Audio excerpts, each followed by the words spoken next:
Parami ang mga nagbabakasyon sa Baguio para sa Panagbanga Festival.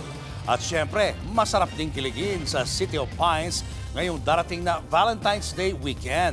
Nasa frontline ng balitang yan si Camille Samonte. Feel na ang Panagbanga Festival dito sa Baguio. Kahit sa katapusan pa ng buwan ang Grand Float Parade, ngayon pa lang marami nang nagbabakasyon sa City of Pines. Tampok na ngayon sa Rose Garden sa Burnham Park ang Panagbanga Market Encounter. Dinarayo ng mga turista ang giant bouquet na gawa sa iba't ibang makukulay na flower arrangements. Makikita rin dito ang landscape exhibition at design challenge na gawa ng mga iba't ibang artists mula sa Cordillera. Marami ring pwedeng mabilhan ng souvenir at pwedeng kainan kung pagod na sa pamamasyal. Dahil nga sa Panagbanga Festival, halos fully booked na ang mga hotel. Ang ilang turista mula Metro Manila maaga nang umakyat dito sa Baguio para makaiwas sa matinding traffic. Napakaganda doon pag ganun. Oo. Talagang maganda Kaya siya. hindi na natin naaabuti. Babalik-balikan mo kahit matraffic. Ngayon pa lang, naglabas na ng parade route plan ang Baguio Tourism Office para maabisuhan ang mga motorista. Pero ito ang isa pang dahilan kung bakit dagsana ang mga turista. Perfect kasi ang Baguio bilang Valentine's destination.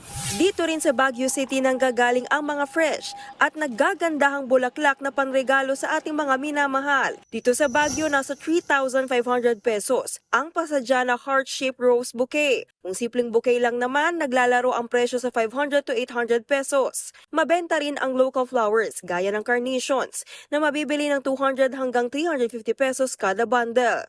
100 to 150 pesos naman kada piraso ang rose, habang 250 pesos naman kada piraso ang sunflower. May artificial flowers din na mabibili na may kasama ng stuffed toy. Ayon sa nakausap naming tindera, bahagyang tumaas ang presyo ng mga bulaklak. Medyo nag-times 3 yung mga regular price ng especially yung roses. Magkano ba dati?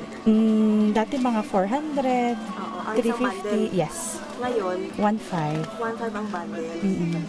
Nahirapan daw kasing mag-ani ang ilang flower farms dahil sa malamig na panahon. Kaninang umaga nga, umabot sa 14.6 degrees Celsius ang temperatura base sa monitoring ng Pag-asa. Yung coldest days natin usually happens January, February. So that's an added attraction to many weekend visitors. So even prior to the main event ng Panagbanga, talagang madami. Inaasahang tataas pa ang bilang ng mga turista sa mga susunod na linggo habang nagpapatuloy ang month-long celebration ng Panagbanga Festival. Kaya paalala sa mga bakasyonista, mag-book na ng hotel hanggat may available pa at habang hindi pa sila nagtataas singil.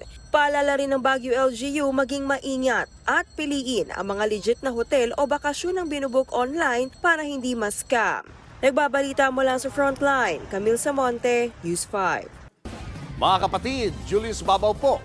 Para sa komprehensibo at makabuluhang balitaan at talakayan, mag-follow at mag-subscribe na sa social media pages ng News 5.